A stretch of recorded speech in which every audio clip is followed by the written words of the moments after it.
తెలంగాణ ఉద్యోగులకు good news. పెండింగ్ల బిల్లులు విడుదల. 713 కోట్ల విడుదలకు భట్టి ఆదేశాలు జారీ చేశారు. ప్రభుత్వ ఉద్యోగులకు రేవంత్ సర్కార్ గుడ్ న్యూస్ చెప్పింది. పెండింగ్ బిల్లుల్లో డిసెంబర్కు సంబంధించి 713 కోట్లు బుధవారం విడుదల చేసింది. ఉద్యోగ సంఘాలకు ప్రతి నెల 700 కోట్ల చొప్పున రిలీజ్ చేస్తామని గతంలో రాష్ట్ర ప్రభుత్వం హామీ ఇచ్చింది. ఈ నేపథ్యంలోనే డిప్యూటీ సీఎం బట్టి విక్రమార్క డిసెంబర్ నిధులు విడుదల చేయాలని ఆర్థిక శాఖ అధికారులకు ఆదేశాలు జారీ చేశారు. గత కొన్నాళ్లుగా ఉద్యోగులు గ్రాట్యుటీ, సరెండర్ లీవులు, జీపీఎఫ్ అడ్వాన్సులకు సంబంధించి పెండింగ్ బిల్లులు పేరుకుపోయాయి. ఇవి దాదాపుగా 10,000 కోట్లకు చేరాయి. ఈ క్రమంలోనే ఉద్యోగ సంఘాలు మరి జూన్లో ఆందోళనకు సిద్ధమయ్యాయి. దీంతో ప్రతి నెల 700 కోట్ల చొప్పున రిలీజ్ చేస్తామని ప్రభుత్వం తెలిపింది.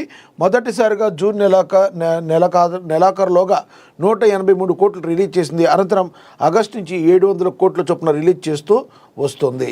ఒక రకంగా చెప్పాలంటే ఇది చాలా గుడ్ న్యూస్ అనే చెప్పాలి. ఎందుకంటే మరి ఈ పెండింగ్ బిల్లుల వలన ఎంతోమంది మరి తాము ఏదైనా వర్క్ స్టార్ట్ చేస్తే మరి తమ డబ్బులు ఖర్చు పెట్టిన పరిస్థితి, కానీ ప్రభుత్వం అంతకుముందు తనకి రావాల్సిన డబ్బులు వెనక్కి ఇవ్వలేదు. మరి ఈ రోజున మరి ప్రతి నెల దాదాపు 700 కోట్లు రిలీజ్ చేయటం అనేది మరి వాళ్ళ బకాయిలు తీర్చడం అనేది కూడా ఒక శుభ పరిణామంగా మరి మనం భావించాలి. దానికైతే శ్రీకారం చుట్టింది.